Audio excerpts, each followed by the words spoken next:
Vamos a hacerlo, vamos a hacerlo con una pequeña oración, disponiéndonos en el nombre del Padre, del Hijo y del Espíritu Santo. Amén. Nos ponemos en tu presencia, Señor, para que nos regales el poder contemplar el misterio de San José, su vida, su misión, ese amor tan grande que tuvo por ti, por María Santísima, tu Madre. Enséñanos a conocerlo, amarlo, a poder aprender del ejercicio de sus virtudes, que lo invoquemos en medio de las adversidades y de los problemas, siendo que es un gran protector. Te pedimos muy especialmente por los papás, por aquellos varones que están con ciertas dificultades laborales, para que San José los auxilie, para que ruegue por ellos. Te encomendamos también a los jóvenes, para que de pronto, cuando ellos comiencen a tomar decisiones en su vida, puedan recibir el auxilio de este gran patriarca. Padre nuestro que estás en el cielo, santificado sea tu nombre. Venga a nosotros tu reino, hágase tu voluntad en la tierra como en el cielo. Danos hoy nuestro pan de cada día, perdona nuestras ofensas, como también nosotros perdonamos a los que nos ofenden. No nos dejes caer en la tentación y líbranos del mal. Amén.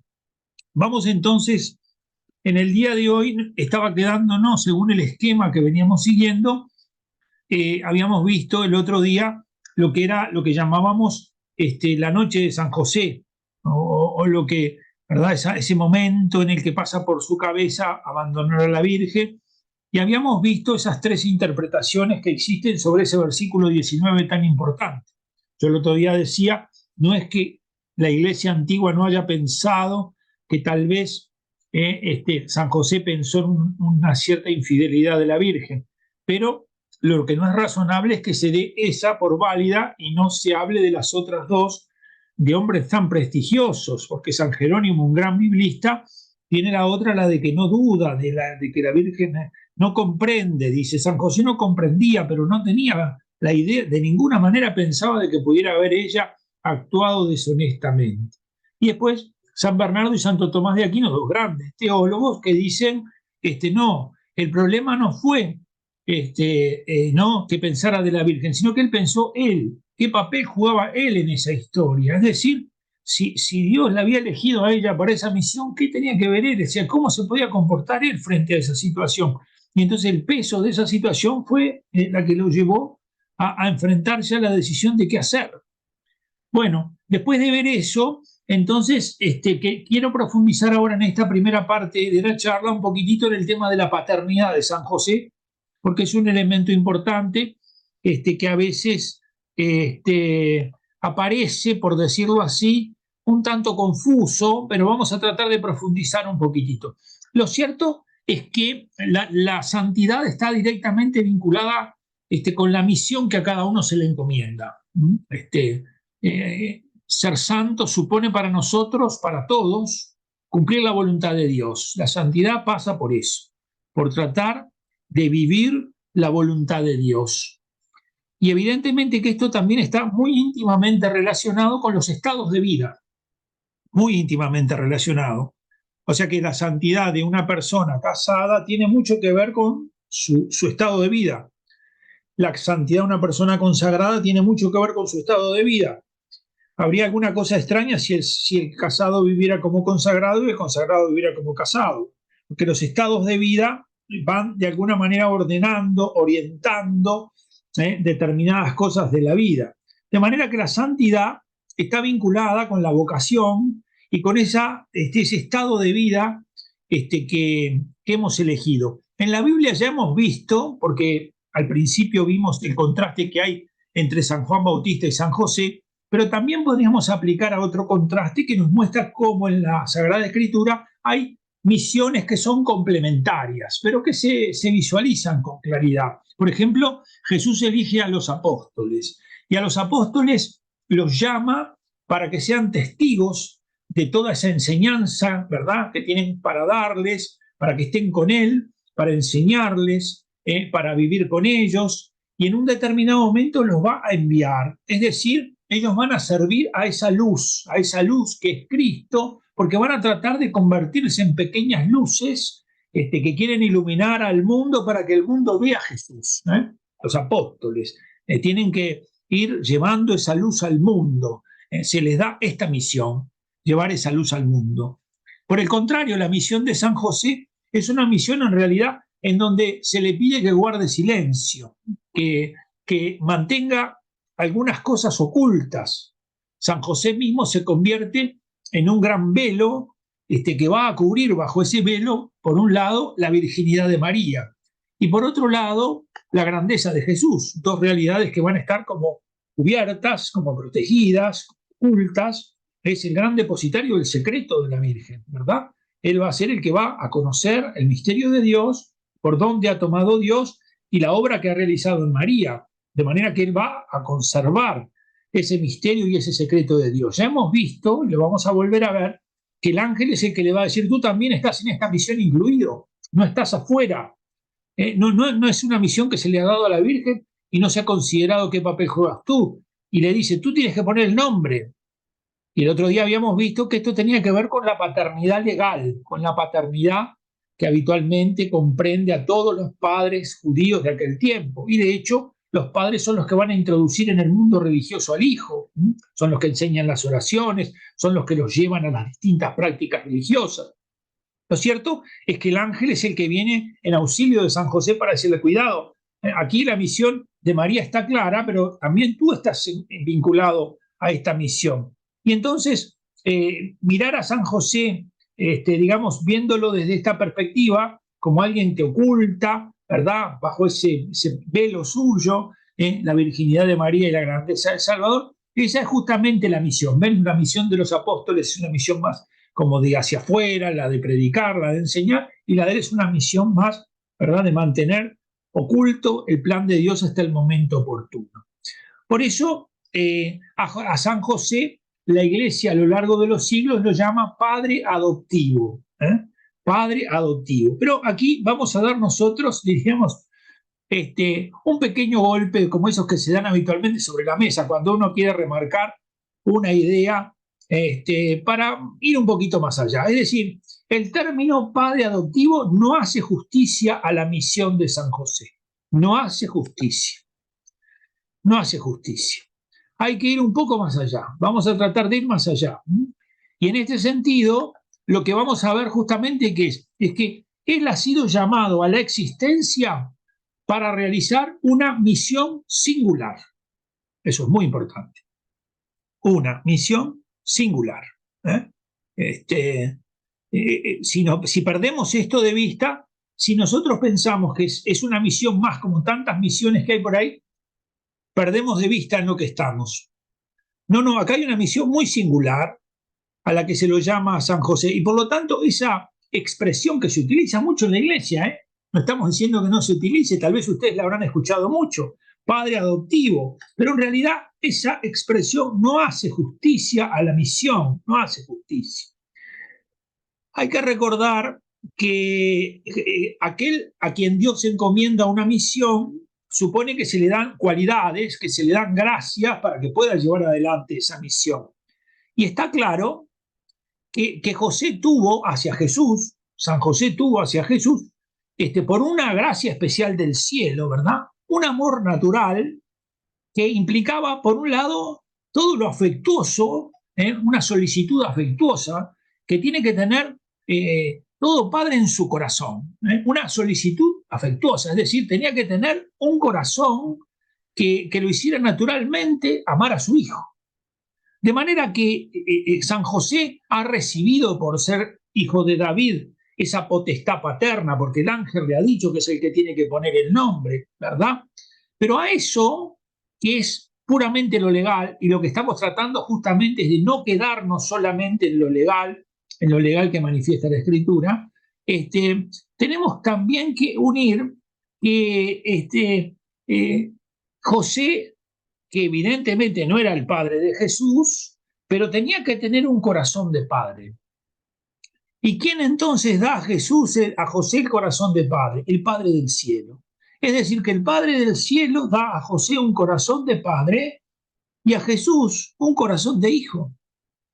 Es decir, que va a darles a cada uno de ellos la gracia que necesitan para relacionarse verdaderamente con un padre terrenal y como un hijo terrenal, de manera que es el Padre mismo del cielo el que va a hacer esa obra en ellos dos. Por eso, diríamos, a José se le debe el nombre de padre y se le debe aún más profundamente cuanto más casta fue su paternidad.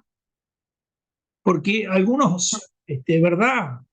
Piensan que engendrar solo se realiza cuando se hace a la forma que todos conocemos, pero en realidad hay una paternidad que es la que va San José a inaugurar, que es una misión única, y que está presente en que ha recibido una gracia de Dios para el ejercicio de esa paternidad. Fíjense en que San Lucas dice que se pensaba de Jesús, ¿verdad? Se pensaba que San José era el padre de Jesús. Y el texto dice eso, se pensaba de eso, ¿verdad? Y se dice de esta manera porque evidentemente que los pensamientos y los juicios de los hombres se ordenan lo que sucede habitualmente entre los hombres. Pero es cierto que el Señor no nació del germen de José, obviamente.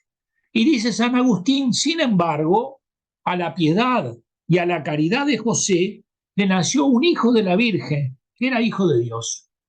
¿Ven? Aquí está, a la caridad y a la piedad de José le nació un hijo de la Virgen que era hijo de Dios. Por eso San José va a vivir este misterio, diríamos, esta misión que se le encomienda, va a vivir esta misión, y ha sido llamado por Dios para servir directamente a la persona y a la misión de Jesús mediante el ejercicio de su paternidad. Aquí está el misterio de San José. El ejercicio de la paternidad de San José es el modo en que él sirve a la misión de Jesús. El ejercicio de esa paternidad, que tiene que ver con gracias especiales para él. ¿En virtud de qué cosa? De que tiene que tener un corazón de padre, tiene que reflejar en la tierra mejor que nadie al Padre del cielo. Y esas cosas se pueden obtener por gracia. Está vinculado con su camino de santificación, porque a él se le ha pedido eso. De manera que este camino, diríamos, muestra claramente cómo ha sido llamado para servir directamente a la persona y a la misión de Jesús.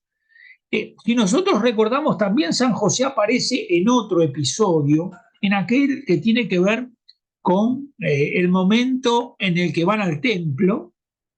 Dice, van al templo, y al ir al templo, el niño se pierde, y después de haberlo buscado 3 días, no habiéndolo encontrado en la caravana, habitualmente los familiares, las personas del lugar, salían en una peregrinación todos en caravana, en dirección de Jerusalén. Había una ley que establecía que por lo menos una vez al año los que vivían lejos tenían que ir a celebrar la Pascua a Jerusalén. Los que vivían en la diáspora, es decir, fuera de la tierra de Israel, tenían que celebrarla por lo menos una vez en la vida. El que vivía dentro de las jurisdicciones de Israel, por lo menos tenía que ir una vez al año. De manera que ellos iban todos los años, no solo ese año en particular. Lo que pasa es que ese año es el año en el que Jesús, para la tradición judía, pasa de ser un adolescente a ser alguien que tiene, diríamos, como los derechos plenos, ¿verdad?, en esa edad de los 12 años. De forma que San Lucas repara en este aspecto, en esto, que van allí a Jerusalén, ¿verdad? Y que acontece esto. Y una cosa importante con relación a esto es que el niño se pierde y lo encuentran con los maestros de la ley.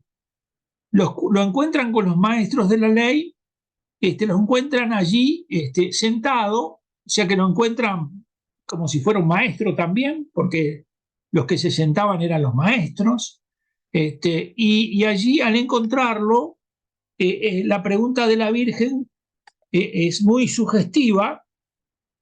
Dice justamente, no sabías que tu padre y yo te estábamos buscando. Obsérvese que la Virgen, que evidentemente tiene claro cómo son las cosas, llama a San José de esta manera: Padre. Le dice, tu padre y yo te estábamos buscando. Incluso pone a José por delante de ella, ¿verdad? De forma que lo que acontece allí, digamos, esa búsqueda que tienen y ese encuentro, y las palabras de Cristo, no tengo que estar en las cosas de mi Padre, tengo que, ¿verdad?, ocuparme de las cosas de mi Padre, ya manifiestan claramente lo que será todo el camino de la vida de Cristo. Porque esta es la primera enseñanza que aparece de Cristo, porque las que conocemos tienen ya a Cristo con más de 30 años. Pero esta es la de los 12 años. ¿Y qué cosa dice él? Él dice que tiene que ocuparse, y su existencia será ocuparse de las cosas de su Padre.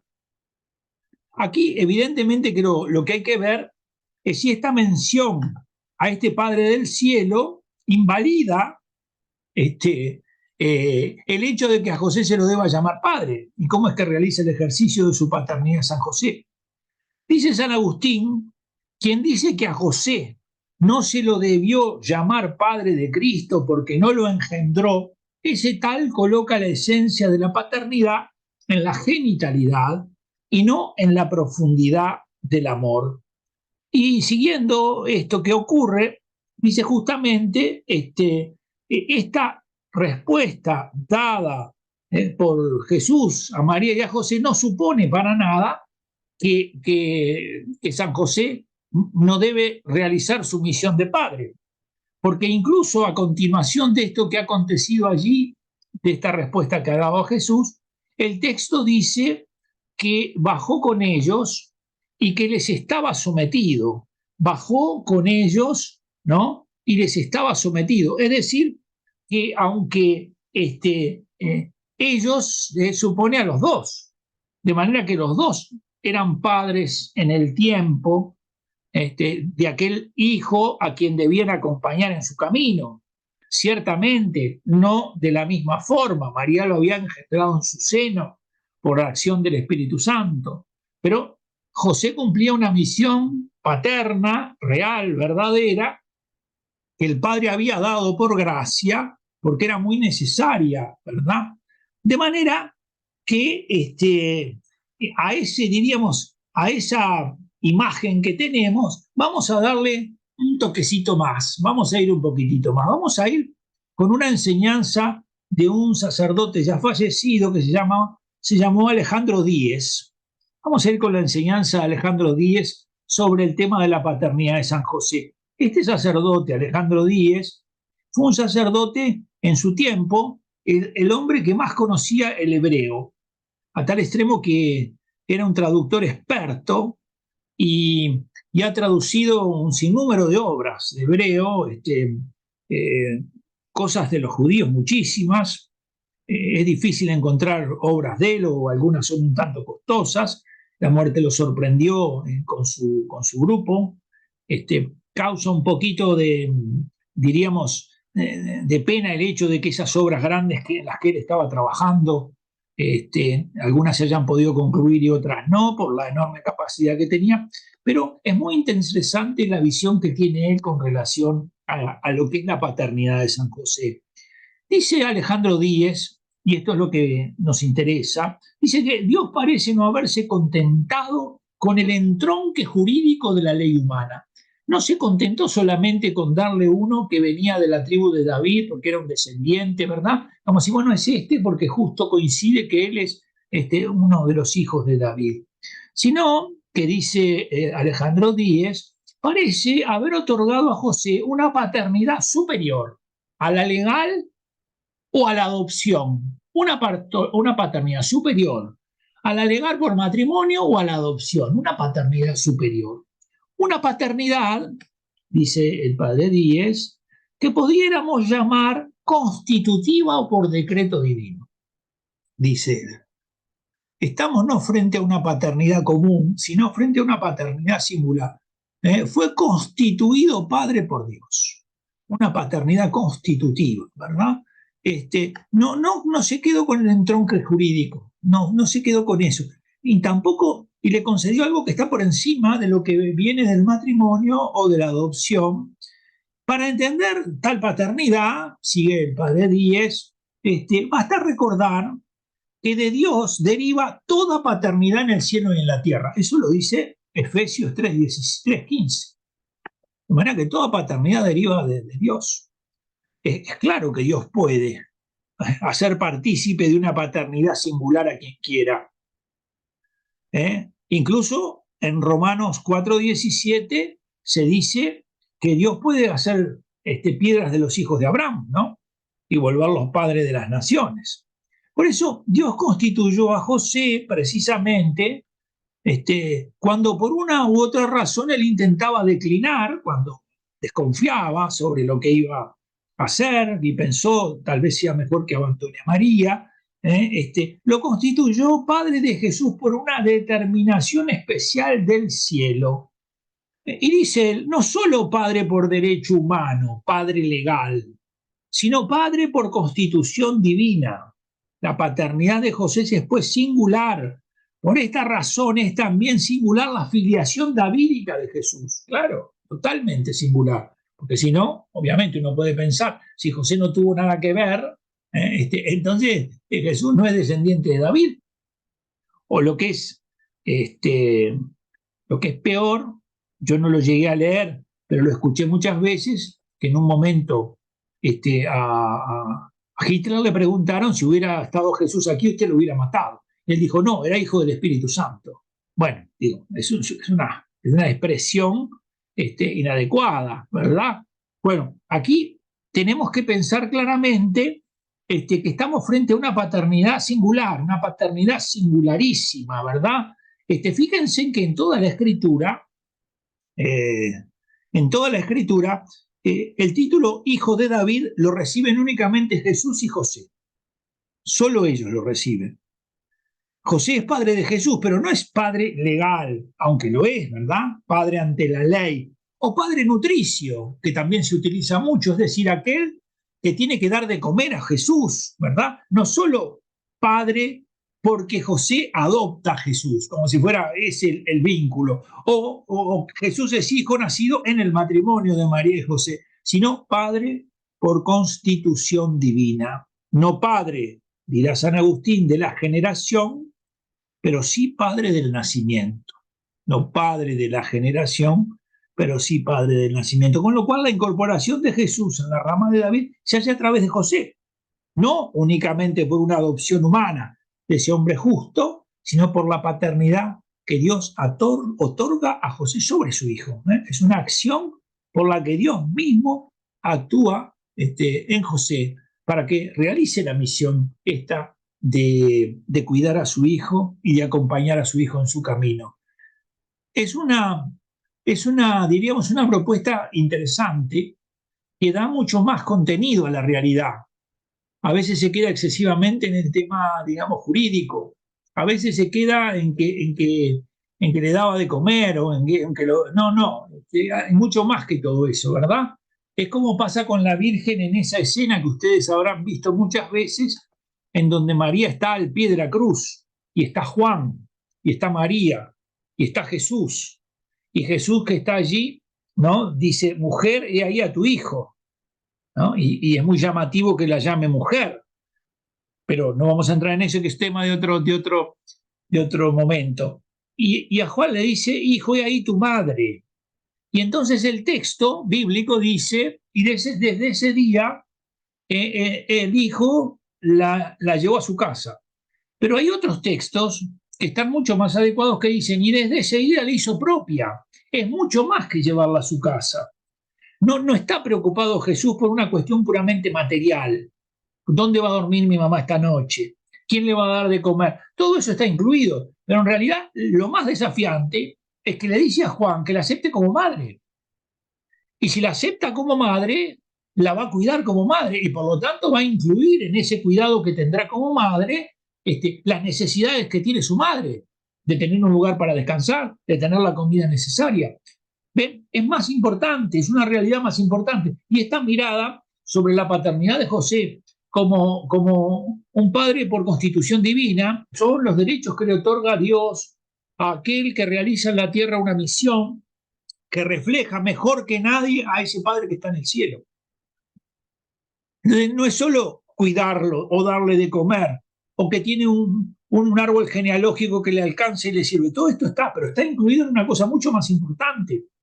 Que Dios ha querido que esta paternidad sea singular y que le ha concedido una serie de derechos a San José para que pueda llevar adelante esa paternidad.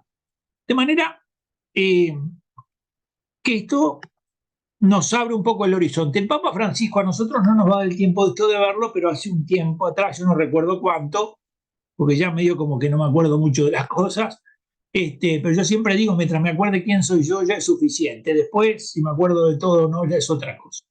Pero el Papa Francisco hace poco citó un año de San José. Y ese año de San José que citó lo hizo con un documento sobre San José.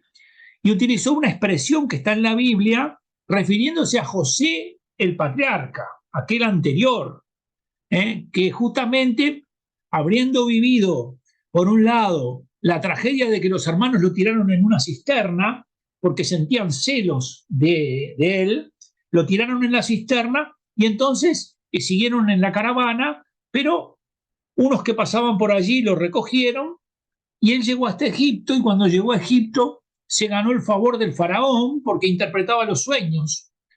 Y entonces vino una gran hambruna, terrible hambruna, y los hermanos iban hasta Egipto para pedir víveres y alimentos y no sabían que se lo estaban pidiendo al hermano que ellos habían tirado en la cisterna, ¿verdad? Entonces vayan a San José, si vayan a José, dice el texto bíblico, ite a Joseph. Entonces, así se llamó el documento del Papa Francisco. Y allí el Papa, no nos da el tiempo, pero solamente para que ustedes quienes lo miren, el Papa desarrolló una serie de comentados vinculados con la figura de San José como padre, ¿verdad? Padre amado, padre en la ternura, padre en la obediencia, padre en la acogida, padre en la valentía creativa, padre creador, padre en la sombra, todas imágenes que remiten justamente a la misión de San José, y que en este caso concreto el Papa Francisco veía como muy importantes para mostrarnos la figura de San José y al mismo tiempo también hacernos a nosotros la invitación que hacían aquellos hombres en aquel tiempo. Vayan a San José, ¿verdad? Anímense a ir a San José. Pero aquí lo que nos interesaba justamente era esta realidad vinculada con la paternidad de San José. Veamos entonces ahora, después que hemos profundizado un poco sobre la paternidad, que era un tema muy importante, sobre la paternidad, cómo hay que comprender este misterio de la paternidad, veamos un poco ahora esto que llamamos los 3 viajes que va a realizar San José y que están en ese itinerario del libro de Dimas Santuña, ¿verdad? Son 3 los viajes. El primero es de Nazaret a Belén. Lo hará justamente cuando nazca, lo harán la familia, ¿verdad? María embarazada, va con José, más o menos entre Nazaret y Belén, aunque puede haber variantes a partir de que el modo de recorrer eso de la antigüedad no lo podemos saber con total certeza, pero podrían haber entre 120 y 150 kilómetros. El segundo viaje que se va a hacer muy inmediatamente, perdón, el mismo viaje va a tener un pequeño apéndice que es que van a ir hasta Jerusalén, porque el niño va a ser circuncidado y después va a ser presentado en el templo, ¿verdad?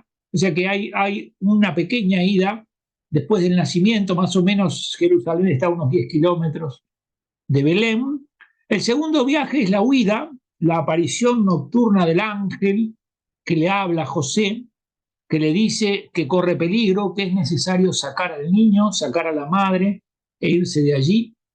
Y el tercero es cuando San José sube con Jesús y con María a Jerusalén, pero ya teniendo los 12 años el niño, porque van a sacrificar la Pascua, ¿verdad? Van a realizar el sacrificio de la Pascua. Hay que ver que estos viajes de San José, él los hace como cabeza de familia. ¿Qué quiere decir esto? Quiere decir que aquí San José se manifiesta como patriarca, ¿no? ¿Se acuerdan que habíamos dicho que es la plenitud de los patriarcas? Él es la plenitud, a partir de que los patriarcas llevaban a Israel la esperanza, ¿no? Manifestaban la esperanza de Israel. Y ahora en él la esperanza era un niño que él llevaba en sus brazos. Ya no era una dirección, una idea, una promesa distante, sino que era una realidad que se encontraba allí delante de ellos, y era Jesús, ¿verdad?, que estaba allí. Recordemos que los patriarcas de la antigüedad eran pastores seminómadas que vivían en distintos lugares, peregrinaban mucho, pero fundamentalmente lo que nos interesa a nosotros es que eran padres en la fe. Lo que caracterizaba a estos hombres era su fe, a tal extremo que el que estaba al frente de ese clan asumía una fe que después se volvía la fe de todo el clan. Y de hecho en la Biblia aparece muchas veces el Dios de Abraham, el Dios de Isaac y el Dios de Jacob. De manera que esa fe que tenían estos patriarcas era la que luego se comunicaba a todo ese clan, ¿verdad? Ellos siempre peregrinaban buscando los bienes que podían responder a las cosas básicas, a las cosas que necesitaban, digamos, básicamente, ¿no? Por ejemplo, en la relación con Dios habían promesas, se relacionaban con las promesas de Dios. Y en esa promesa de Dios, ¿qué cosas eran las que estaban siempre presentes? Estaba siempre presente la tierra. Dios les iba a dar una tierra. Esa tierra les iba a dar un reposo en su caminar. Les iba a asegurar con lo que se encontrara en esa tierra una supervivencia. Iban a poder vivir allí. Por lo tanto, era esa tierra que emana leche y miel, ¿no? Es decir, esa tierra bendecida por Dios para que el pueblo pudiera descansar allí. Por otro lado, la promesa que tenían los patriarcas era de descendencia, tierra, descendencia, que les diera seguridad, que les diera continuidad al plan, ¿verdad?, que el patriarca tenía que llevar adelante, y finalmente bendición, que pudieran, confiando en Dios, realizar esas obras, ¿no? En la Biblia se nos cuenta la historia de Abraham, de Isaac y de Jacob, y el cuarto sería José, ¿verdad?, de los grandes patriarcas que justamente fueron padres de ese pueblo. Abraham es claramente el padre de los creyentes, ¿verdad? Y los patriarcas son hombres elegidos y depositarios de un plan, de un proyecto de Dios a realizarse, ¿verdad? Son destinatarios de un plan, de un proyecto de Dios que se va a ir realizando. Por eso tuvieron que vivir mucho en la confianza, pero fundamentalmente la fe fue la que les dio ese dinamismo para ponerse en camino, para tratar de realizar esas promesas que Dios les proponía. Por eso San José es un patriarca como ellos, como Abraham, como Isaac, como Jacob, porque los patriarcas en la antigüedad vivieron en medio de promesas y muchas veces en incertidumbre. A Abraham el Señor le dice, tienes que salir de esta tierra, yo te voy a mostrar hacia dónde vas a ir, pero deja todas las cosas, deja tus seguridades y asume un camino en el que solo te va a sostener el que crees en mí, confías en mí, ¿verdad? Tienes que salir un poco a la descampada. ¿Y qué hace Abraham? Sale, ¿verdad? Y tiene que enfrentar un sinnúmero de problemas, pero permanece fiel. Demuestra justamente cómo los hombres de fe no se amedrentan ante las dificultades, ante las adversidades. Bueno, esta historia de Abraham es una historia similar a la de San José. También este patriarca no tiene las cosas claras. No era que entendía y comprendía todo con anterioridad, sino que se enfrentaba permanentemente a este misterio del plan de Dios y de esa presencia de Dios en medio de ellos, de una presencia muy particular, muy única, podríamos decir de una densidad de presencia de Dios muy especial. Esa presencia de Dios se va manifestando incluso en el vientre de la Virgen, del cual Él es testigo. Por eso San José también mantiene estas características de los patriarcas. No es de que las cosas están claras, sino que permanentemente tiene que ir enfrentando determinadas situaciones y estando muy atento a lo que Dios le va pidiendo. En estos viajes, en estos 3 viajes, San José cumple obedientemente determinadas cosas, ¿verdad?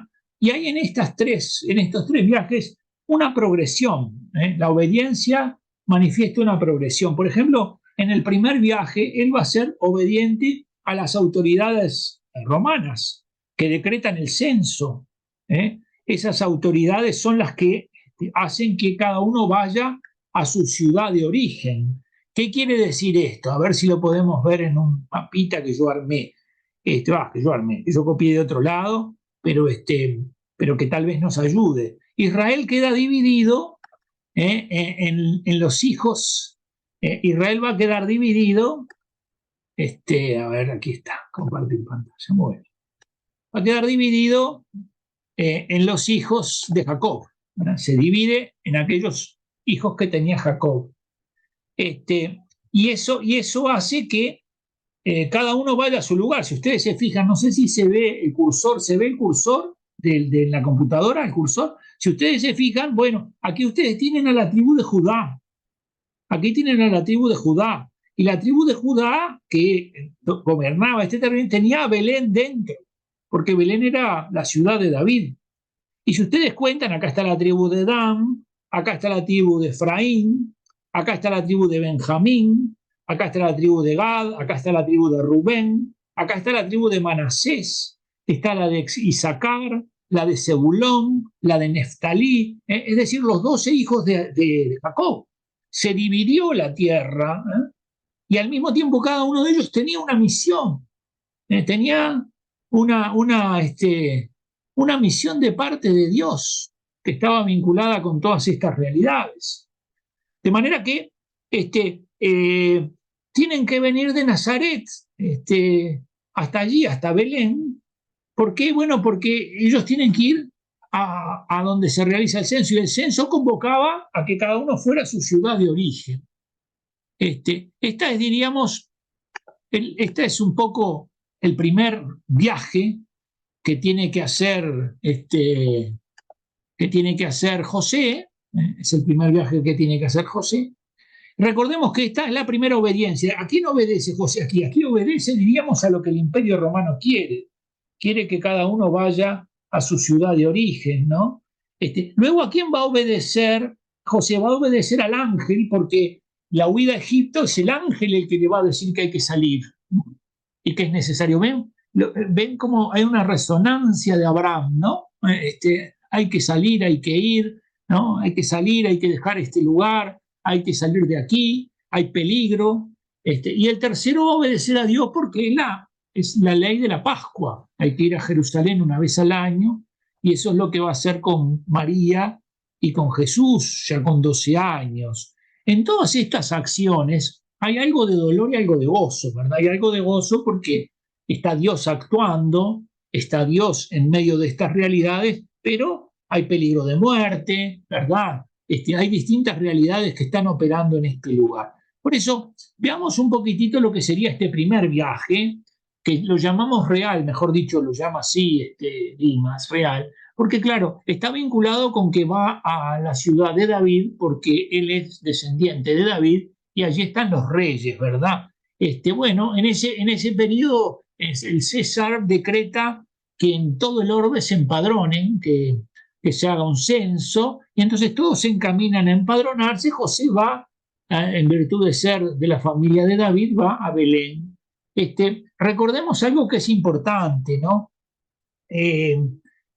Obedece al César José y cumple una obediencia que en realidad es muy humillante. Es muy humillante porque ¿cuál era el motivo de este censo? El motivo del censo era, diríamos, censar los bienes con vistas a los impuestos. Iban a poner impuestos, y entonces querían censar los bienes, a ver qué cosas son las que tienen. Incluso si algún emperador o gobernador había quedado cesante por algún motivo, hacían una liquidación de bienes de este que había quedado cesante, ¿verdad? Por alguna causa. Pero en otros casos se contaba a la población, se la contaba para ver qué impuestos se les iba a poner, ¿no? Se contaban las cabezas, se decía así, se contaban las cabezas para tratar de establecer el impuesto que se iba a dar. ¿Qué pasa con los judíos cuando se enteran de esto? Bueno, algunos judíos se indignan inicialmente porque esto parece ponerlos como en la categoría de esclavos, se indignan por estas realidades, pero algún sacerdote del templo interviene haciendo comprender que haya más bien tranquilidad, que no se pongan mal y que y que paguen los impuestos, y entonces muchos de ellos deciden pagar los impuestos. De todas maneras, los que no se calman y que no aceptan esto de pagar los impuestos, se rebelan, se arma una revuelta, orientada por algunos de los fariseos, creo que era Sadoc el que estaba en esto, y entendían y decían que si pagaban impuestos quedaban en condición de esclavos y que eso no se podía permitir. De manera que San José, que es digamos, descendiente de reyes, va por una orden del emperador a la ciudad a donde lo van a contar como uno más. Van a contar su cabeza para saber cuántos hay allí, para luego decretar qué impuesto se le va a aplicar ahí. De manera que él va con todos allí a Belén, a la casa de su padre David, y está con todos, pero inmediatamente queda solo, porque incluso cuando llega el momento del alumbramiento, no hay lugar para ellos en la posada. De manera que va con todos, en contraste, pero queda inmediatamente solo. ¿Por qué? Porque por más hijo de David que José era pobre. De manera que no tenía cómo solucionar esta situación. Pero bueno, pero que llega a Belén, allí en Belén recibirá la recompensa. ¿Cuál es la recompensa? Bueno, que allí van a ser Jesús. Y por lo tanto van a poner en los brazos del patriarca toda la riqueza y todo el bien que es posible tener en este mundo. Toda la riqueza la va a tener José en sus brazos. Toda la riqueza. ¿Verdad? Al que llega como uno más y llega, ¿verdad?, para una cosa humillante, siendo quien es, llega para ser contado a los efectos de que se le aplique un impuesto, el Señor allí le va a regalar la herencia. Le va a entregar la herencia, que aquí no se trata de un bien material, sino de Jesucristo, y por lo tanto lo va a tener en sus brazos, y al tenerlo tendrá toda la riqueza que se podría tener en este mundo. Pero recordemos que esto que acontece allí en Belén tendrá como un complemento, porque muy cerca de allí va a sonar en el cielo ese anuncio de la paz, y van a estar los ángeles cantando, llenos de gozo, ¿verdad? Pero esto inmediatamente nos va a llevar hacia Belén. Por eso decíamos que él va hacia Jerusalén. Va hacia Belén, pero luego sale en dirección de Jerusalén. ¿Por qué? Porque hay que llevar al niño al templo, y inmediatamente van allí a quedar muy admirados de que Simeón y Ana profeticen, ¿verdad? Van a profetizar teniendo al niño en brazos y van a revelar públicamente misterios que ya anuncian la redención, anuncian una espada de dolor va a atravesar tu alma, le van a decir a la Virgen. De manera que José va a ir hacia el templo también. En este lugar, allí cuando se purifique, cuando esté la presentación del niño y la purificación de la madre, se van a cumplir, primero en la circuncisión, va a venir el moshel, que es el que va a realizar la circuncisión, y allí se le va a colocar el nombre del niño, ¿verdad? O sea que eso que ya se le había dicho, ahora se va a hacer presente, de manera que se le va a colocar el nombre al niño, allí se va a decir cuál es su nombre, va a imponer el nombre en ese rito, y esto la circuncisión era un signo de la alianza. Por eso en Jesús alcanza una plenitud, en Jesús alcanza una plenitud. Y José, que aparece como aquel que tiene esa misión, no solo pone el nombre al niño, sino que al poner el nombre manifiesta, digamos, la acción del niño, porque el nombre del niño hace referencia a qué cosa, a que Jesús es el Emmanuel, el Dios con nosotros, es el Salvador. Jesús es el que viene a salvarnos, a rescatarnos. Por eso la colocación del nombre hace presente también el misterio de la misión de Jesús. Y esto es lo que hace José allí en ese acto de la circuncisión del niño. De manera que estamos en ese primer viaje, en esa primera obediencia, la obediencia que tiene que ver con las autoridades, porque va al censo, luego va a la circuncisión y también va al momento de la presentación del niño y de la purificación de la madre. Obviamente que María no necesitaba purificarse, pero cumple la ley como Cristo cuando San Juan Bautista le dice que es él el que lo tiene que bautizar, a él Jesús le dice cumple toda justicia, como diciendo seguimos por aquí, y se realiza esa realidad porque Cristo no tenía necesidad de bautizarse por un bautismo de conversión y de penitencia y de arrepentimiento. Cristo no tenía pecado. Vamos entonces al segundo viaje, que ya estamos llegando a las 8 menos 10, perdón, a las 9 menos 10. El segundo viaje tiene como finalidad salvar la vida de Cristo. Hay que salvar la vida de Cristo. Por eso este es una suerte de viaje profético, porque ellos van a tener que salir en dirección de Egipto, y Egipto en realidad es una suerte de lugar en donde Israel ha vivido muchas experiencias de esclavitud, de liberación, de lucha contra las tentaciones. Todas esas realidades han estado presentes allí. De manera que ahora sí obedece al ángel del Señor, que lo va a levantar por la noche. Así como en el Nuevo Testamento, cuando nosotros queremos encontrar eh, cuando nosotros queremos encontrar la fe de María, tenemos que ir obviamente a ese momento el que se llama el fiat de María, ¿no? El ángel le da el anuncio y María dice, hágase en mí según tu palabra, ¿no? Ese hágase se traduce en latín por fiat, pero María no hablaba latín, seguramente habrá dicho amén, porque en realidad es la expresión más propia que podría haber utilizado. No dijo que se haga, ni tampoco debe haber dicho fiat. Lo cierto es que allí está claramente la fe de María. Se ve claramente la respuesta de María como una respuesta de fe que impulsa el plan de Dios. Es una respuesta de fe que impulsa el plan de Dios. Fíjense en qué importante que es esto, ¿no? Porque yo en este último tiempo he hecho algunos pequeños videitos y en algunos de ellos he incluido pequeñas enseñanzas sobre la Virgen. Y en realidad no he recibido prácticamente oposiciones, salvo cuando hablo de la Virgen y de los protestantes. Es increíble, es increíble. Y algunas de esas oposiciones son bastante delicadas. Por ejemplo, hoy me decía uno en una de esas oposiciones, me decía que él no necesitaba a la Virgen. Y yo pensaba, para mí la necesitó Jesús. Porque si esto es real, la necesitó Jesús. Es como dice el padre Jorge en una pequeña pestaña de un libro suyo. Dice, no, María no es el Evangelio, pero sin María no hay Evangelio. Pero claro, porque es así. O sea, el fiat de María es el que se cumpla la palabra de Dios en mí. Y yo estoy dispuesta a hacerle un lugar a Dios en el mundo.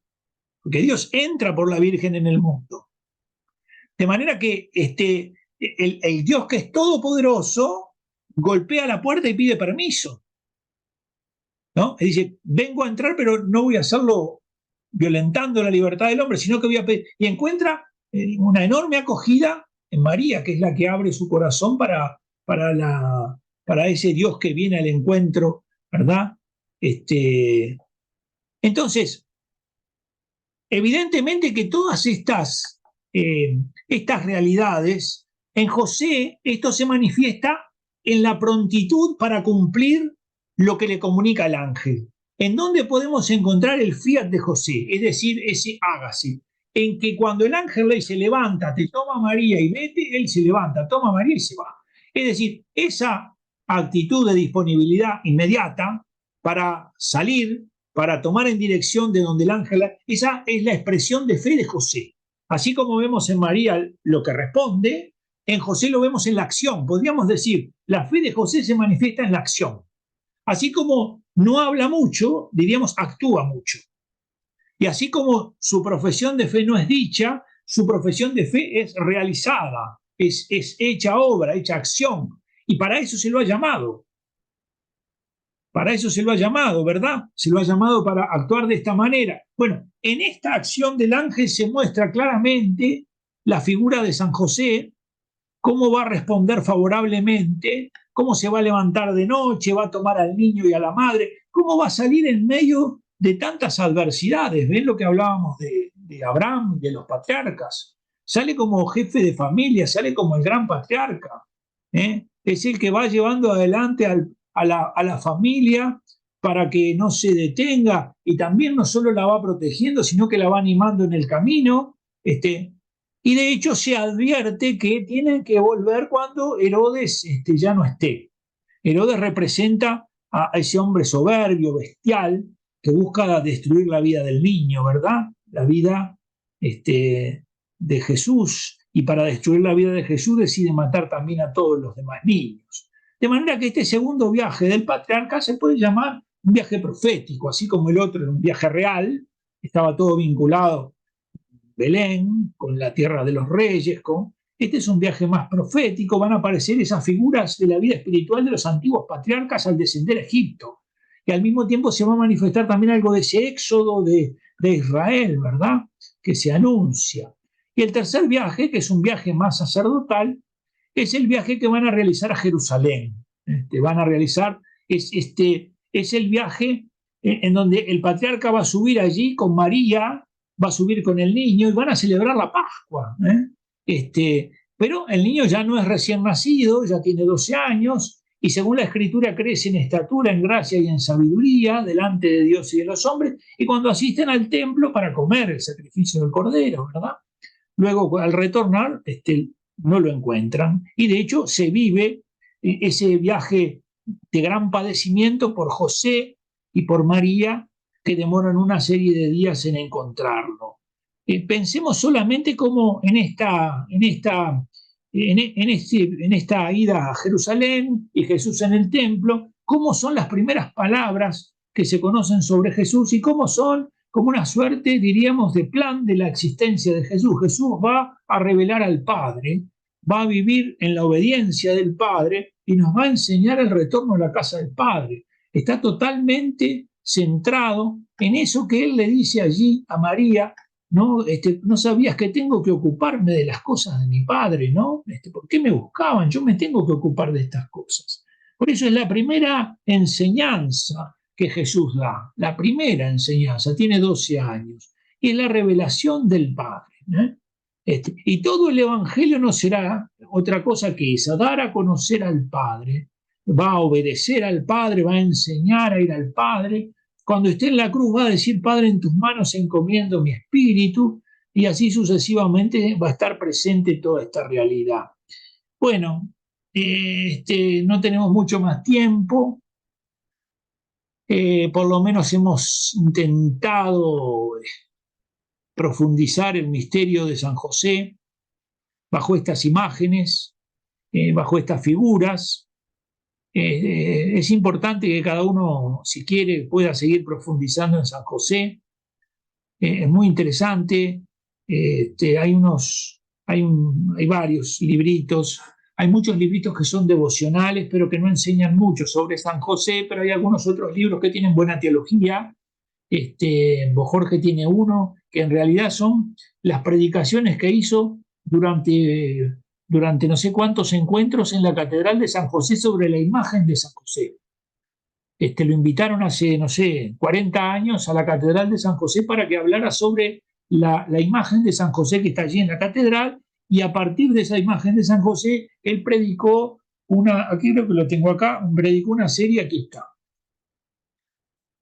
Ahí está la imagen. Esta es la versión más vieja que hay de este libro, hay otras más modernas. El libro se llama Siguiendo a Cristo por el camino de San José. Siguiendo a Cristo por el camino de San José. Pero de esto se han hecho varias ediciones por los obispos de San José.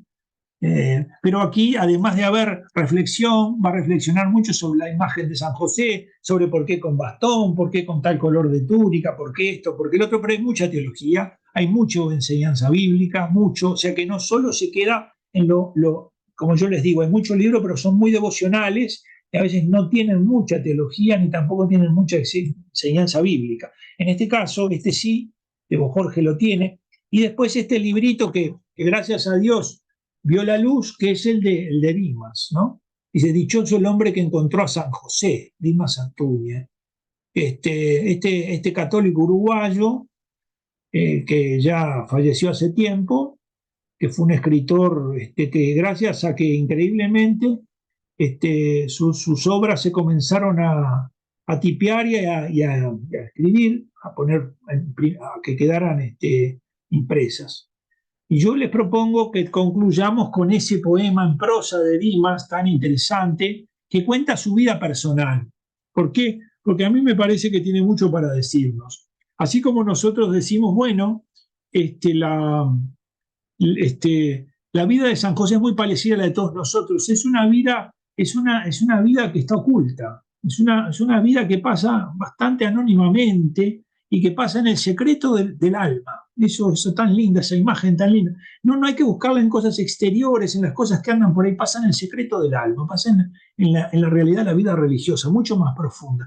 Y como a veces uno se ve tentado como a, por decirlo así, a sobresalir o a que lo reconozcan o a que lo aplaudan, ¿no? Yo qué sé, todas esas cosas que están en el mundo de afuera de la iglesia y que están en el mundo de adentro de la iglesia, ¿no?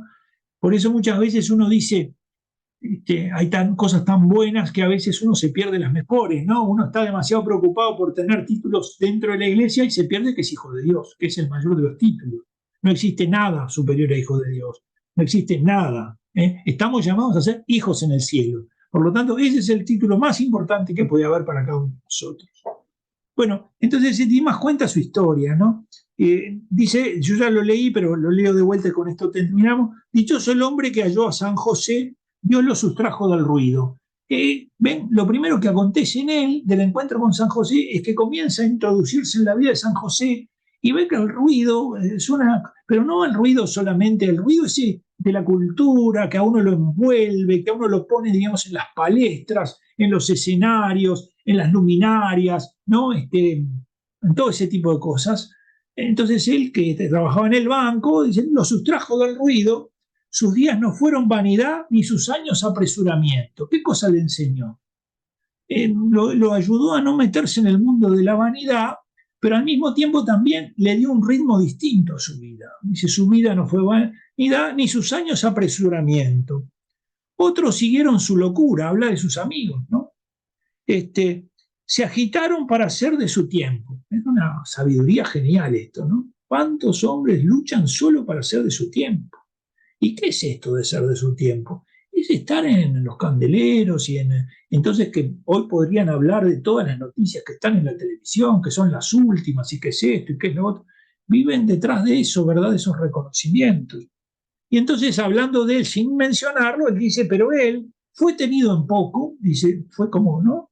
Los de su generación lo olvidaron, como tomó este camino y como tomó estas decisiones de vivir bajo la sombra de San José, dice, los de su generación lo olvidaron. Entró en sí mismo y halló el reino.